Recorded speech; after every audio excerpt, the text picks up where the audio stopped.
Continua repercutindo e falando sobre a decisão do ministro Alexandre de Moraes, que restabeleceu a cobrança do IOF, o aumento da cobrança, mas sem a possibilidade de cobrar no risco sacado, aquela operação de crédito entre empresas.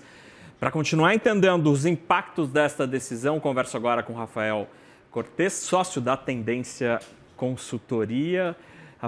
Professor Rafael, qual é a tua leitura sobre o que foi anunciado agora? Dá para dizer que o governo saiu vitorioso dessa história? Será que o Congresso ficou chateado? Boa noite. Boa noite, Naka. Boa noite a todo mundo que está vindo aqui, CNN Money. Acho que o governo vitorioso. Bom, tem duas questões aqui. E talvez para explicar melhor o porquê da vitória do governo com a decisão do ministro Alexandre de Moraes.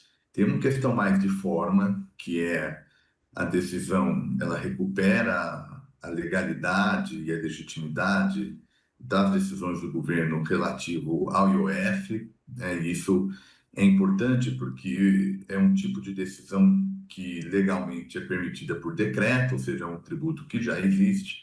Em tributos existentes, né, o governo consegue fazer mudanças, no caso do IOF, por decreto, então a decisão recupera essa capacidade, que é para além do governo, mas é da presidência da República.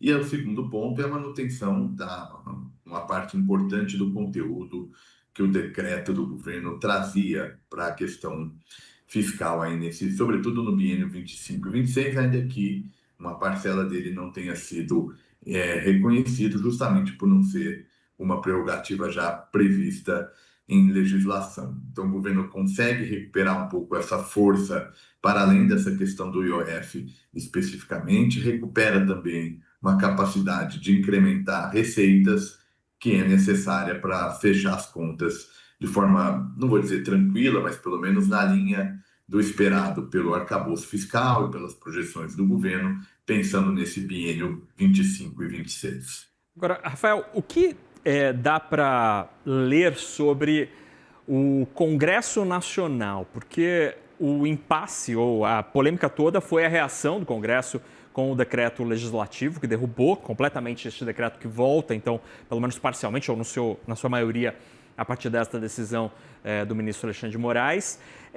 Será que o Congresso ele está contrariado ou, como eu estava conversando mais cedo agora há pouquinho com o Yuri Pita, o Congresso já deu seu recado e talvez para ele já isso seja suficiente?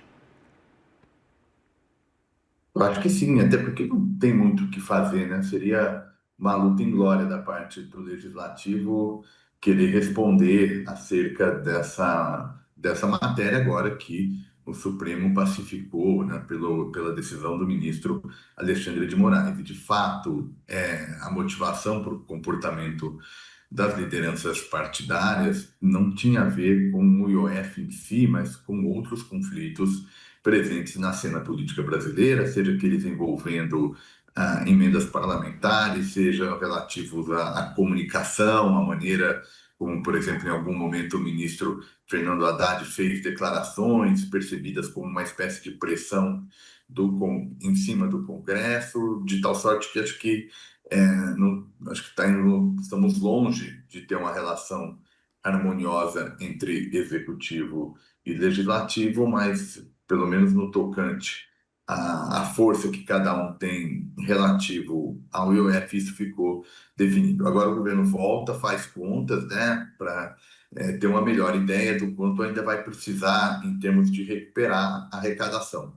Vale lembrar, né, Naka, que tem uma medida provisória em tramitação que estabelece alguns outros pontos também de recuperação de carga tributária para o governo definir, enfim, sua estratégia para esse biênio 25-26. Vale lembrar que no segundo semestre deve ter a votação da peça orçamentária para 2026, que é fundamental tanto para governo quanto para Congresso, porque é o orçamento que vai estar vigente em ano eleitoral, né? Então, minimamente todo mundo quer alguma organização dessas finanças públicas, até para não ter maiores problemas com a execução das emendas parlamentares. E, Rafael, será que dá para dizer que a gente, diante do que a gente está observando nas últimas horas, com Primeiro, o tarifaço, a reação popular, a reação do mundo econômico, a reação, inclusive, do mundo político a tudo isso que está acontecendo lá nos Estados Unidos. E agora esta decisão do ministro Alexandre de Moraes sobre um dos principais focos de tensão na relação entre executivo e legislativo. Será que dá para falar em uma espécie de reset nessa relação? Será que a bola está sendo colocada no chão por Xandão, pelo Alexandre de Moraes e por Donald Trump? Teve mudanças importantes, né? Eu não diria que receta, porque, enfim, ainda tem divergências, grandes entre esquerda e direita no Brasil.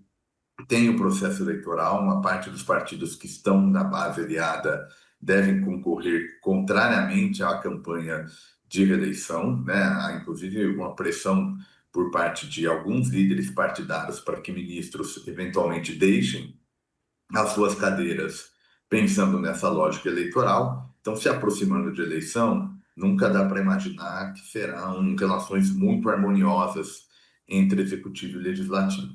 Agora, olhando a conjuntura política, ela é de fato mais favorável. Essa balança de poder mais recente migrou de forma mais favorável para o governo. Agora se tem uma figura muito impopular, as pesquisas de opinião pública estão mostrando isso, que é o caso do presidente americano Donald Trump, e não é só uma rejeição à figura do presidente Trump, que é mobilizado, sobretudo, por setores conservadores, em particular o núcleo mais próximo ao ex-presidente Bolsonaro. É uma oposição ao tipo de política que o Trump vem fazendo e que impacta o Brasil.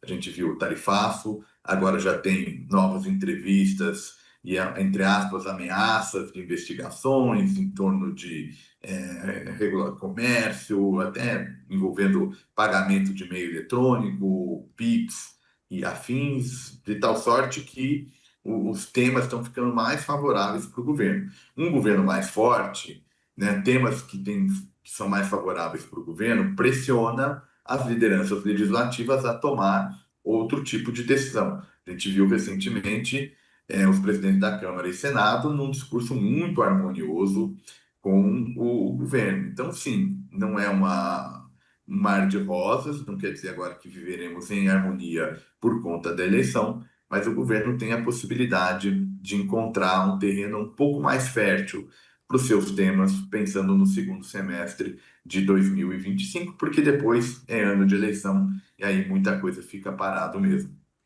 Muito bem, Rafael Cortes, sócio da Tendências Consultoria, professor de Ciência Política, obrigado pela conversa, professor, no calor do fato aqui. Obrigado, boa noite. Eu que agradeço sempre a atenção do CNN Money, fico à disposição. Uma boa noite a todas e todos. Até logo, professor.